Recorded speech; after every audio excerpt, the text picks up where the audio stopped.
नमस्कार, मी प्राची घाणेकर. महाराष्ट्र एक पाऊल पुढे मध्ये आपलं स्वागत आहे. एआयच्या माध्यमातून जागतिक पातळीवर मराठी साहित्य नेण्याचं कार्य मराठी भाषा विभागाच्या माध्यमातून करण्यात येईल, असं महाराष्ट्राचे मुख्यमंत्री देवेंद्र फडणवीस यांनी सांगितलंय. नव्या पिढीत मराठीतील संवाद कौशल्य विकसित करण्यासाठी भाषेची प्रयोगशाळा अर्थात लँग्वेज लॅब कार्यान्वित करण्यात येईल, असंही मुख्यमंत्री म्हणाले. मराठी भाषा गौरव दिनानिमित्त आयोजित 4थ्या विश्व मराठी संमेलनाच्या उद्घाटन प्रसंगी ते बोलत होते.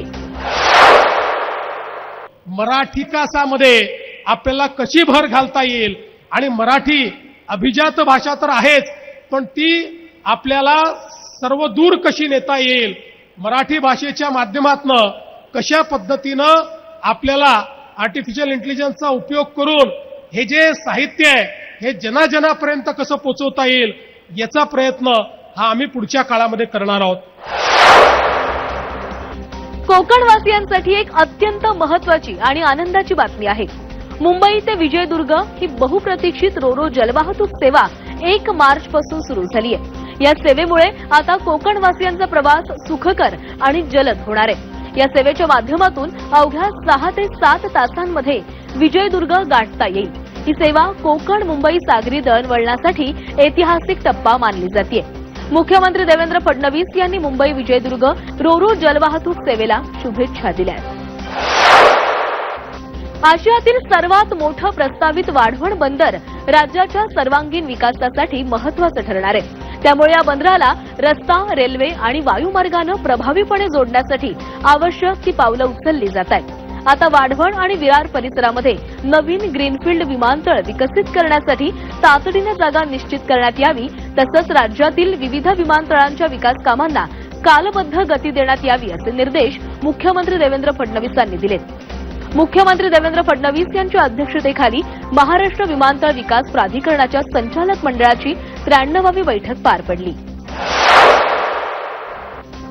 महाराष्ट्रात एक नवी औद्योगिक क्रांती होत असून महाराष्ट्राच्या विकासाची गती आता कुणीही थांबवू शकणार नाहीये. औद्योगिक गुंतवणुकीमध्ये महाराष्ट्र आजही देशात क्रमांक 1चं राज्य आहे, असं उपमुख्यमंत्री एकनाथ शिंदे यांनी सांगितलंय. प्रगत, समृद्ध आणि सुरक्षित महाराष्ट्र घडवणं हेच राज्याचं प्रमुख ध्येय आहे. विकास आणि लोककल्याणाची महाराष्ट्राची ही विकास यात्रा कधीही थांबणार नाही, अशी माहिती एकनाथ शिंदेंनी विधान परिषदेत दिली आहे. राज्यपालांच्या अभिभाषणावर विधान परिषदेमध्ये झालेल्या चर्चेला उत्तर देताना ते बोलत होते.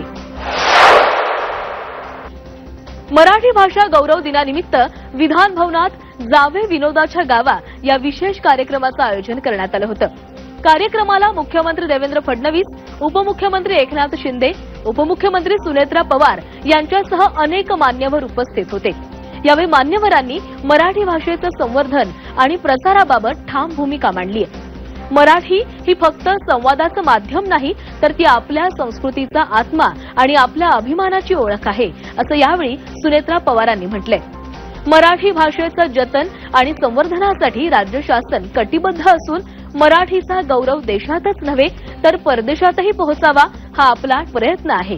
दैनंदिन जगण्यामध्ये मराठीचा वापर वाढवणं ही काळाची गरज आहे, असंही सुनेत्रा पवारांनी सांगितलंय. अतुलनीय शौर्य आणि मानवी मूल्यांच्या रक्षणासाठी बलिदान देणारे 9वे शीख गुरु श्री गुरु तेग बहादुरजी यांच्या 350व्या शहीदी समागम वर्षानिमित्त हिंददी चादर कार्यक्रम आयोजित करण्यात आला होता.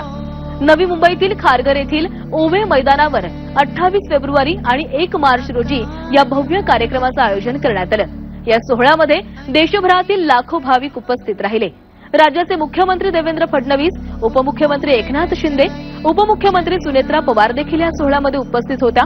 हा केवळ शीख बांधवांचा सोहळा नाहीये, तर ज्यांना ज्यांना आपल्या धर्माचं पालन करण्याचा अधिकार गुरु तेग बहादूरजींनी दिला ते सारेजण या ठिकाणी एकत्र आल्याचं मुख्यमंत्री देवेंद्र फडणवीस यांनी म्हटलंय. तर धर्मासाठी शिर दिलं पण तत्वांशी तडजोड केली नाही, हा आदर्शच आजच्या भारताला दिशा देईल, असं प्रतिपादन करत उपमुख्यमंत्री एकनाथ शिंदे यांनी धार्मिक स्वातंत्र्य आणि मानवतेच्या रक्षणाचा ठाम संदेश दिलाय. आणि यासह महाराष्ट्र एक पाऊल पुढे मध्ये वेळ झाला इथेच थांबण्याची. नमस्कार.